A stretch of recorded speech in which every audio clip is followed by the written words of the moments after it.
Hello students, welcome back to my YouTube channel. आज के इस लेक्चर में हम लोग डिस्कस करेंगे प्रॉपर्टीज ऑफ डिटर्मिनेंट। डिटर्मिनेंट की जितनी भी प्रॉपर्टी हैं सबको हम लोग वन बाय वन देखेंगे और उस पर एग्जाम्पल भी करते हुए चलेंगे। तो चलिए स्टार्ट करते हैं। सबसे पहला प्रॉपर्टी है the value of determinant remain unchanged if its row and column are interchange.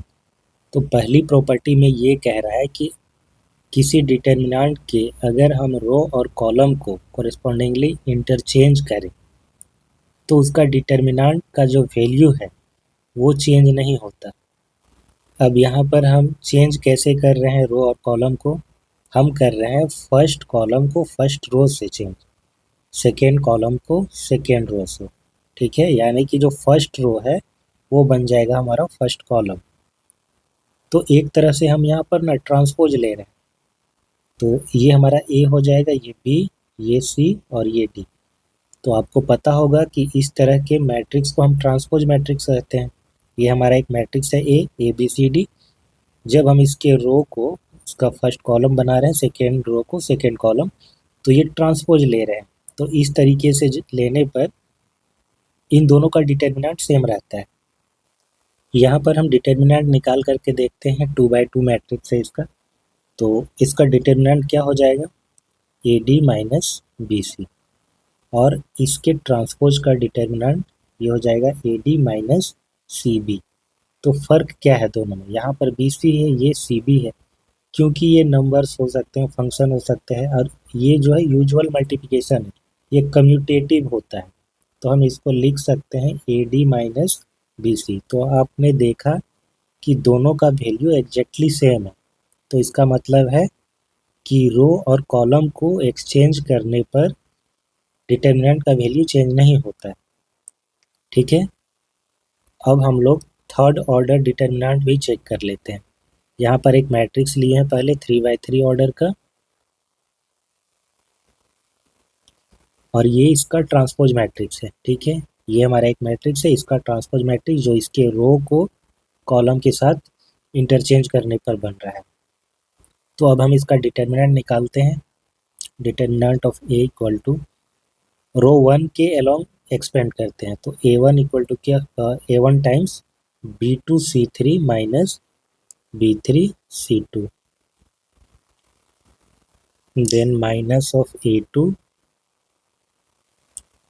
b1 c3 minus b3 c1, इसके बाद plus a3 b1 c2 minus b2 c1। ये इसका डिटर्मिनेंट आया। अब ट्रांसपोज लेने के बाद, या फिर ऐसे कहिए कि रो और कॉलम को एक्सचेंज करने के बाद जो मैट्रिक्स मिला है, हम इसका डिटर्मिनेंट निकालना चाहते हैं। तो यहाँ पर अगर हम रो 1 के अलोंग करें तो आपको एक एक्सप्रेशन मिलेगा, वो देखने में इससे थोड़ा अलग दिखेगा, क्योंकि अभी ये फुल्ली एक्सपेंड नहीं है। आप इससे मल्टीप्लाई करेंगे, इसको जब इससे मल्टीप्लाई करेंगे तब जाकर के ये दोनों एग्जैक्टली सेम दिखेगा। हम यहाँ पर एक और काम कर सकते हैं कि डिटर्मिनेंट का वैल्यू चेंज नहीं होता है अगर हम किसी भी रो के अलोंग करें एक्सपेंड, ऐसा हम पढ़ चुके हैं। तो क्योंकि इसका फर्स्ट रो इसका फर्स्ट कॉलम बना था, क्यों ना हम इसमें कॉलम 1 के अलोंग करें। अगर हम कॉलम 1 के अलोंग एक्सपेंड करते हैं तो एग्जैक्टली सेम एक्सप्रेशन देखने को मिलेगा। देखिए कैसे, a1 b2 c3 minus c2 b3, इसके बाद माइनस ऑफ a2। अब हम इसको ले रहे हैं, कॉलम से कर रहे हैं। ठीक है, तो ये जब लेंगे तो ये हाइट हो जाएगा, ये बचेगा। तो b1 c3 minus c1 b3, इसके बाद a3 b1 c2 minus c1 b2। अब दोनों एक्सप्रेशन को कंपेयर कीजिए तो आपको एग्जैक्टली सेम मिलेगा। ये दोनों एग्जैक्टली सेम। तो यहाँ से एक प्रॉपर्टी निकल कर के आती है, if A is a square matrix then determinant of A equal to determinant of transpose of A। यानी कि ट्रांसपोज मैट्रिक्स का डिटर्मिनेंट वही होता है जो ओरिजिनल मैट्रिक्स का होता है। अब इस पर एक एग्जांपल है, डिटर्मिनेंट दिया गया है, इसको वेरीफाई करना है प्रॉपर्टी 1 को। तो इसका डिटर्मिनेंट क्या होगा, रो 1 से अगर हम एक्सपेंड करें तो 2 टाइम्स 0 और -5 माइनस माइनस +1 हो जाएगा, देन 0 +3 एंड -2 ये 0 -6, तो वैल्यू आएगा -10 +3 और ये 12, 2 और 3 5। ये इसका डिटर्मिनेंट आया दिए गए क्वेश्चन का। अब हम क्या करेंगे, इसका रो और कॉलम को एक्सचेंज करके एक दूसरा डिटर्मिनेंट बना लेते हैं। मान लीजिए कि इसको हम इससे डिनोट कर रहे हैं, 2 -1 -2 0 2 -1 3 -5 0। अब हम इसका डिटर्मिनेंट का वैल्यू निकालते हैं। किसी भी रो और या किसी भी कॉलम के अलोंग कीजिए, तो 0 प्लस माइनस होगा ना,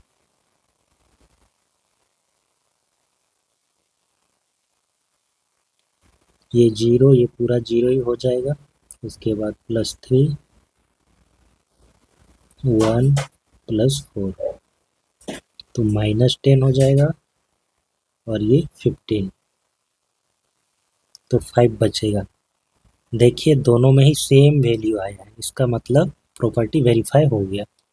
सेकेंड प्रॉपर्टी पे चलते हैं। इफ़ एनी टू रो और column of a determinant are interchange the sign of determinant change. ये प्रॉपर्टी ये कह रहा है कि कोई भी दो रो को आपस में एक्सचेंज कर दीजिए या फिर दो कॉलम को एक्सचेंज कर दीजिए, तो जो डिटर्मिनेंट का वैल्यू है ना उसका साइन चेंज हो जाता है। ये हमारा फर्स्ट रो है, ये सेकेंड रो है। इन दोनों को अगर हम इंटरचेंज कर दें, इस रो को यहाँ पर ले आए और इस रो को यहाँ पर ले आए, यानी कि इस तरीके से सी डी ऊपर चला गया, ए बी नीचे आ गया, डिटर्मिनेंट का वैल्यू वही रहेगा, बस उसका साइन चेंज हो जाएगा। देखिए कैसे, इसका वैल्यू आएगा a d minus b c, इसका वैल्यू आएगा b c minus a d. हम इसको नाम दे रहे हैं डिटर्मिनेंट ऑफ ए और इसको नाम दे रहे हैं डिटर्मिनेंट ऑफ बी। ठीक है, तो डिटर्मिनेंट ऑफ ए हमारा कितना आया, a d minus b c. Determinant of B कितना आया, b c minus a d. यहाँ से अगर हम माइनस कॉमन ले तो a d minus b c, इसको लिख सकते हैं minus of determinant of A. तो इसका डिटर्मिनेंट और इसका डिटर्मिनेंट को आप कंपेयर कीजिए, determinant of B equal to minus of determinant of A, यानी कि यही चीज़ आया विथ माइनस साइन। इस प्रॉपर्टी को वेरीफाई करना है। सबसे पहले हम इसका डिटर्मिनेंट वैल्यू निकाल लेते हैं। रो 1 के अलोंग एक्सपेंड करेंगे तो 2, ये 0 -5 माइनस माइनस +1 0 +3 -2 0 -6, तो -10 होगा, 3 होगा और ये 12 होगा, 5 आएगा आंसर इसका। अब हम क्या करते हैं, कोई दो रो को एक्सचेंज कर लेते हैं, वेरीफाई करना है हमको। Now apply R1 interchange with R2 और इसको हम नाम दे रहे हैं डेल्टा प्राइम से, तो ये हो जाएगा 0 2 -1, ये 2 -1 और ये -2, 3 -5 0। R1 को हमने एक्सचेंज कर दिया R2 के साथ। अब हम इसका डिटर्मिनेंट वैल्यू जब निकालेंगे तो पहले तो ये 0 हो जाएगा, फर्स्ट एलिमेंट, फर्स्ट रो से हम कर रहे हैं, किसी से भी कर सकते हैं। तो फर्स्ट रो से जब हम करेंगे तो फर्स्ट एलिमेंट के अलोंग ये पूरा 0 हो जाएगा। उसके बाद -2, 2 टाइम्स 0 0 हो जाएगा और माइनस और 2 टाइम 3 टाइम -2 तो +6, देन -1 -10 +3 -12 -7 और 1 से मल्टीप्लाई, तो कितना आएगा -5, यानी कि माइनस ऑफ डिटर्मिनेंट। जो वैल्यू यहाँ पर आया था सेम चीज़ आया, बट माइनस साइन बस लग गया इसमें। थर्ड प्रॉपर्टी देखते हैं। थर्ड प्रॉपर्टी में ये कहता है कि अगर किसी डिटर्मिनेंट के दो रो या दो कॉलम आइडेंटिकल हो तो इसका वैल्यू 0 हो जाता है। इसको वेरीफाई करके देख लेते हैं। एक डिटर्मिनेंट है, इसमें फर्स्ट और सेकेंड रो ये दोनों ही आइडेंटिकल है, तो इसका वैल्यू क्या आएगा। हम इसको एक्सपेंड करते हैं, एक्सपेंडिंग along रो 1, तो इसका वैल्यू क्या आएगा 3, 5 टू जा 10 माइनस 3 टाइम्स 0, ये 0 हो जाएगा, माइनस ऑफ 2, 5 3 जा 15 और प्लस 3, 8 प्लस 3 ये 0 और प्लस 2 30 होगा,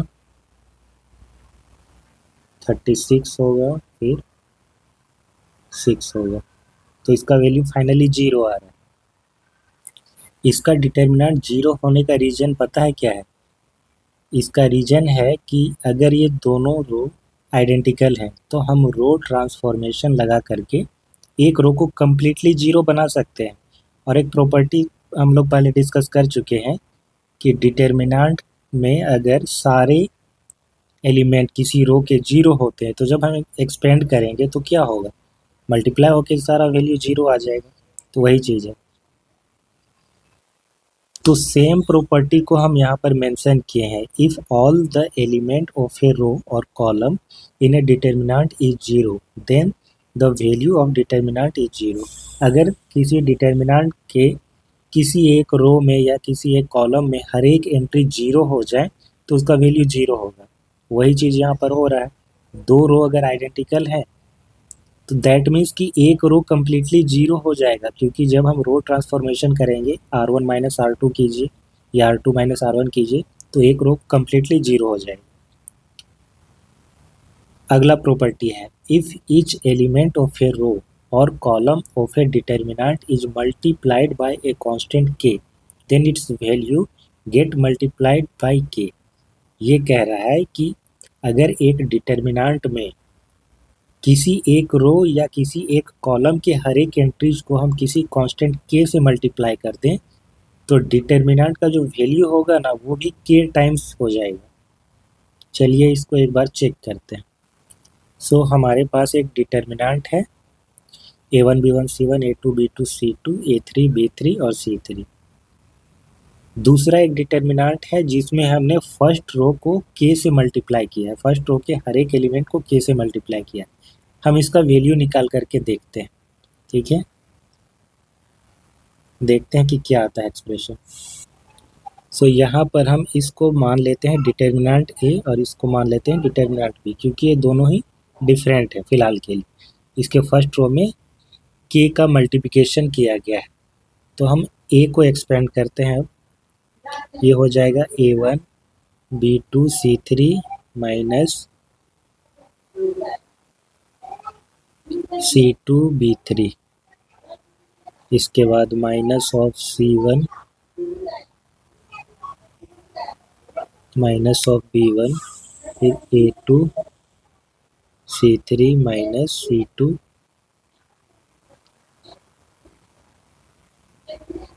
A3, फिर plus C1 A2 B3 minus B2 A3। ये आया एक्सप्रेशन। हम इसको फर्दर एक्सपेंड नहीं कर रहे हैं, हमको उतना मतलब भी नहीं है उससे। अब हम B को एक्सपेंड करते हैं।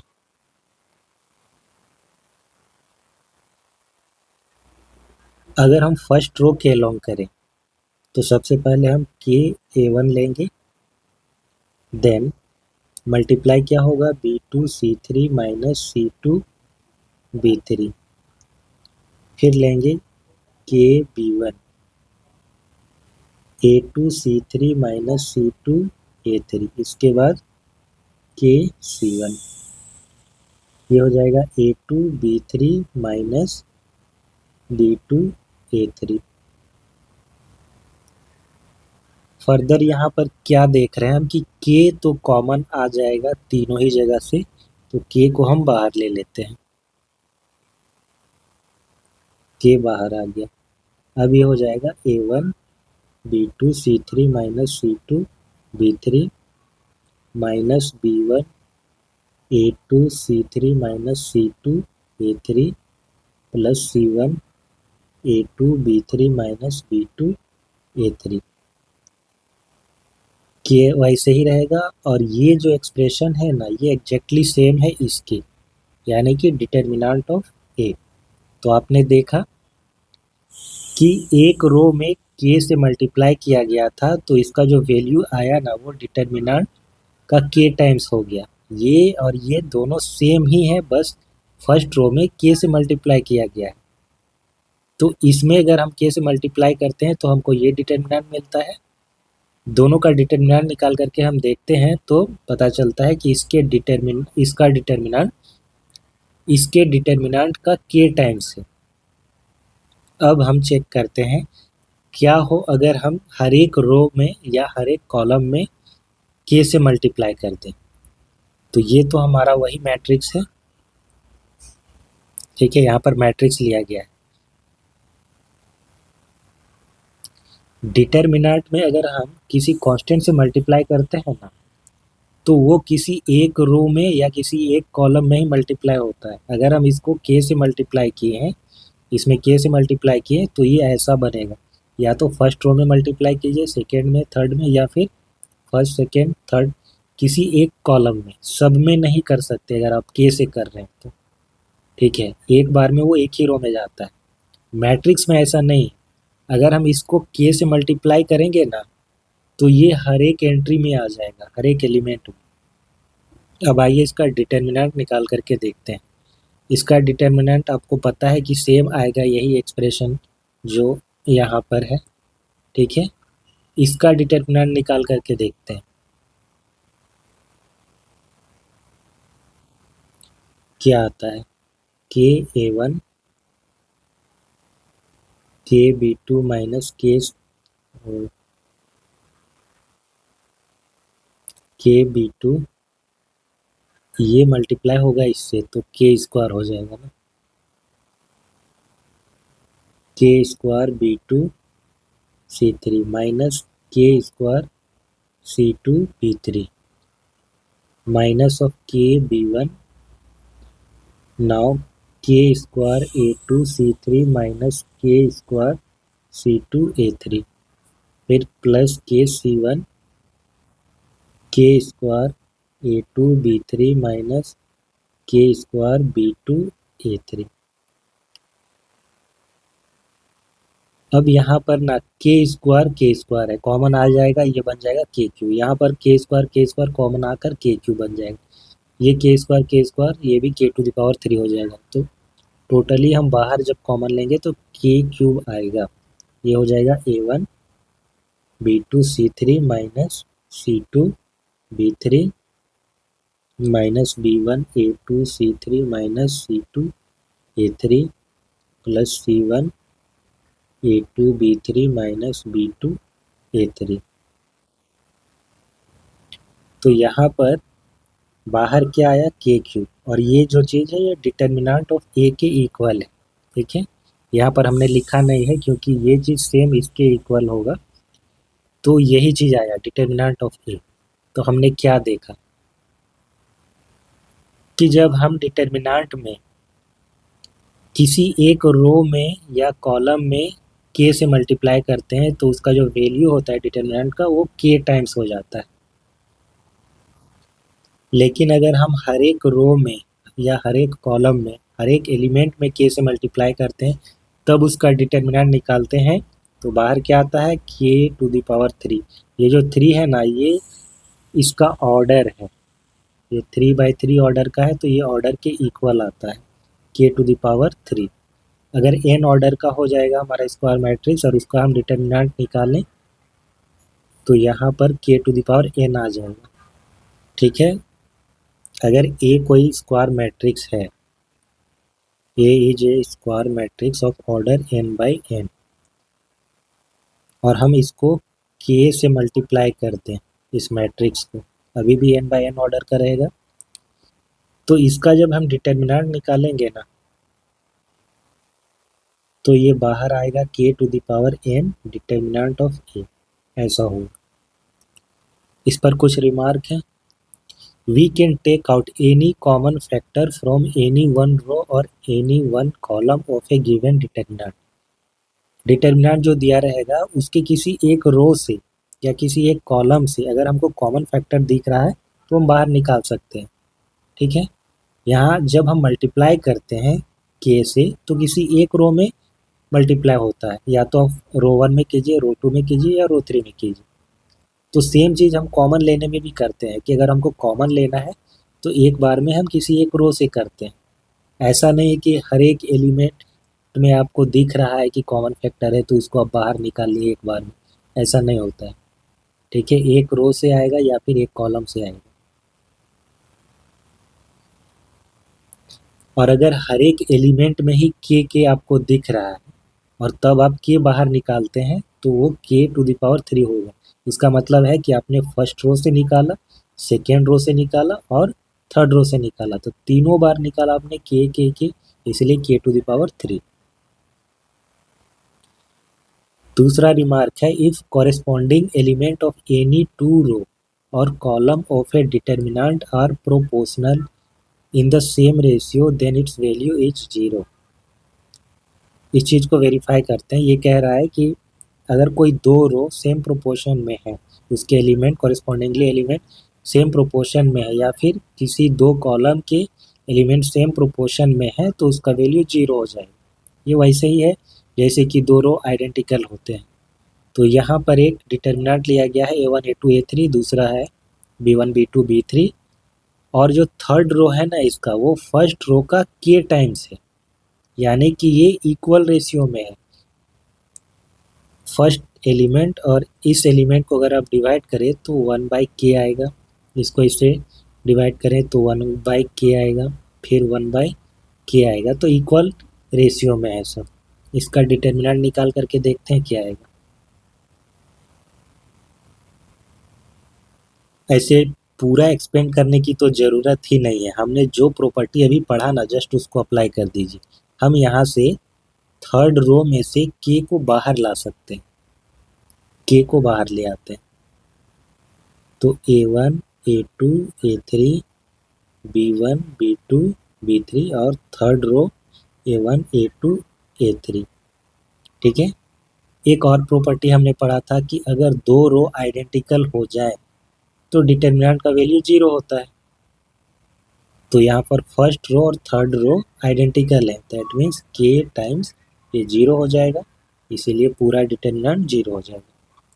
पांचवा प्रॉपर्टी, इफ सम और all element of a row और column of a determinant are expressed as sum of two और more term then the determinant can be expressed as sum of two or more determinant। इसका मतलब है कि किसी एक रो या किसी एक कॉलम के कुछ एलिमेंट या सारे एलिमेंट को अगर हम सम ऑफ टू एलिमेंट में लिख पाते हैं तो इस डिटर्मिनेंट को हम ब्रेक करके सम ऑफ टू डिटर्मिनेंट में लिख सकते हैं। यहाँ पर देखिए फर्स्ट रो में a+x है b+y, तो हम क्या करेंगे, यहाँ पर इसको ब्रेक करके सम ऑफ टू डिटर्मिनेंट में लिख सकते हैं। तो सबसे पहले आ जाएगा हमारा a+c+b+d प्लस दूसरा डिटर्मिनेंट में आएगा h+c+y+d। ठीक है। इसका मतलब है कि जब दो डिटर्मिनेंट को आप ऐड करते हैं ना तो उसके सारे कॉरेस्पॉन्डिंग एलिमेंट ऐड नहीं होते हैं, बल्कि किसी एक रो के ही एलिमेंट ऐड होते हैं या किसी एक कॉलम के। जैसे इन दोनों को ऐड करेंगे तो a+x ये आएगा और b+y ये आएगा। यहाँ पर c और c को ऐड करके 2c नहीं लिख सकते हैं। ठीक है। तो एक रो को ही यहाँ पर ब्रेक करके हम दो डिटर्मिनेंट के रूप में लिख सकते हैं। हालांकि इसको एक्सप्रेस करने का कई तरीका हो सकता है। यहाँ पर हमने ABCD पहले लिखा और XYCD बाद में लिखा। हम ये भी कर सकते हैं कि यहाँ पर A ले लें, यहाँ पर Y ले लें। ठीक है, ये C और D वैसे ही रहने दें। यहाँ पर X ले लें और ये B ले लें। ठीक है, ये कर सकते हैं। अब इसी प्रॉपर्टी में आपने एक चीज़ नोट किया होगा कि ये कह रहा है कि सम और ऑल एलिमेंट, या तो कुछ या कि सारे एलिमेंट अगर सम ऑफ टू टर्म में लिखे जा सकते हैं तो हम उसको ब्रेक करके दो डिटर्मिनेंट के फॉर्म पर लिख सकते हैं। सम लिखा गया है, यहाँ पर एक रो में दोनों ही एलिमेंट जो है वो सम ऑफ टू एलिमेंट के रूप में लिखे गए थे, इसीलिए हमने दो डिटर्मिनेंट में ब्रेक कर दिया। इस क्वेश्चन में देखिए कि यहाँ पर बस एक ही एलिमेंट है जिसको हम सम ऑफ टू एलिमेंट में लिखे हैं, यहाँ पर बी है अकेला, तो इसको भी हम ब्रेक कर सकते हैं। कैसे कर सकते हैं, देखिए ए सी बी डी, ये एक डिटर्मिनेंट हो गया। दूसरा में एक्स ले लेंगे, सी ले लेंगे, डी ले लेंगे, यहाँ पर आ जाएगा 0। ठीक है, तो ऐसे हम एक्सप्रेस कर सकते हैं अगर कोई एक ही element sum of two element में लिखा गया है तब भी। ध्यान रखने वाली बात यह है कि बस हम एक ही रो के बेसिस पर इसको ब्रेक किए, बस एक यही दोनों जो रो है इन दोनों डिटर्मिनेंट्स के ये दोनों ऐड होकर के इस डिटर्मिनेंट का एक रो बन रहा है, बाकी दोनों आइडेंटिकल रहेंगे इसमें। इस क्वेश्चन को देखिए, इसमें हमें प्रूव करना है कि इसका जो डिटर्मिनेंट होगा वो 0 आएगा। तो यहाँ पर दिख रहा है कि जो सेकेंड रो है ना उसमें सम ऑफ टू एलिमेंट के रूप में इसको लिखा गया, बट यहाँ पर हम ये गलती नहीं करेंगे कि इसको एक्सप्रेस कर दें दो डिटर्मिनेंट के फॉर्म, उससे कोई फ़ायदा नहीं होगा। हम रो ट्रांसफॉर्मेशन अभी अप्लाई करेंगे यहाँ पर। नहीं, रो ट्रांसफॉर्मेशन वाला प्रॉपर्टी अभी डिस्कस नहीं किया ना, वो अप्लाई नहीं करेंगे। अभी जो हमने पढ़ा ना इसी को अप्लाई करते हैं, इसी से बनाना पड़ेगा। ठीक है, तो इसको सम ऑफ टू डिटर्मिनेंट में हम पहले लिखते हैं। तो सेकेंड रो इसके बेसिस पर हम इसको ब्रेक कर रहे हैं, ए एक्स, बी बी वाई, सी सी जेड। दूसरा हो जाएगा हमारा ए 2x एक्स, ये बी 2y वाई, सी 2z और जेड। इसके बाद इस डिटर्मिनेंट पे गौर कीजिए, इसका जो फर्स्ट और सेकेंड रो है ये दोनों आइडेंटिकल है, तो इसका मतलब इसका वैल्यू 0 हो जाएगा। ठीक है, प्लस अब इस डिटर्मिनेंट में देखिए इसका जो सेकेंड रो है ना उसमें हर एक एंट्री में 2 का मल्टीपल है, तो हम 2 को कॉमन ले सकते हैं। अभी हमने डिस्कस किया था कि किसी एक रो या एक कॉलम से ही हम कॉमन फैक्टर को कॉमन लेते हैं एक बार में, तो सेकेंड रो से हमने ले लिया, ये हो जाएगा ए एक्स एक्स, ये b y y, c z z, equal to 2 times first वाले का तो डिटर्मिनेंट 0 था, ये 2 हो जाएगा। अब यहाँ पर सेकेंड रो और थर्ड रो एकदम आइडेंटिकल है, तो इसका मतलब इस डिटर्मिनेंट का वैल्यू 0 होगा, तो 2 टाइम्स 0 इक्वल टू 0 हो गया। इसके बाद वाला प्रॉपर्टी डिस्कस करते हैं। So property number 6, the value of determinant remains same if we apply the operation ri plus krj। मतलब जो रो ट्रांसफॉर्मेशन हम लोग पढ़े थे और कॉलम ट्रांसफॉर्मेशन मैट्रिक्स चैप्टर में, वो सारे ऑपरेशन अगर हम इसमें अप्लाई करें कि किसी रो में कांस्टेंट से मल्टीप्लाई करके दूसरे रो में ऐड कर दीजिए, सेम चीज़ कॉलम में भी कीजिए, तो डिटर्मिनेंट का वैल्यू चेंज नहीं होता है। आइए इस प्रॉपर्टी को वेरीफाई कर लेते हैं। हमारे पास एक डिटर्मिनेंट दिया गया है A1 A2 A3 B1 B2 B3 और C1 C2 C3। इस डिटर्मिनेंट में हम रो ट्रांसफॉर्मेशन ये वाला अप्लाई किए हैं। ठीक है, R1 को रिप्लेस किए हैं R1 प्लस के R3 से, मतलब थर्ड रो में हमने के का मल्टीप्लाई करके फर्स्ट रो में ऐड कर दिया, तो ये वाला डिटर्मिनेंट हमको पूरा मिल रहा है। हम यहाँ पर ये प्रूव करना चाहते हैं कि इसका जो वैल्यू होगा ना वो एग्जैक्टली इसके इक्वल होगा, तो हम इसको एक्सपेंड नहीं करने वाले हैं, इसको एक्सपेंड करके वो नहीं दिखाने वाले, बस हम इसको इसके इक्वल दिखा देंगे। अभी देखिए डेल्टा 1, क्योंकि इसका फर्स्ट रो है ना वो सम ऑफ टू टर्म के रूप में लिखा गया हर एक एलिमेंट, तो हम इसको ब्रेक कर सकते हैं A1 B1 C1, A2 B2 C2, A3 B3 C3।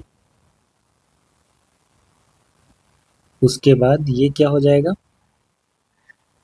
के C1, के भी कॉमन ले लेते हैं एक साथ में। ठीक है, C1 C2 C3 B1 B2 B3, C1 C2 C3। ये एक्चुअली होता K C1, K C2 और K C3, ये वाली चीज़ें।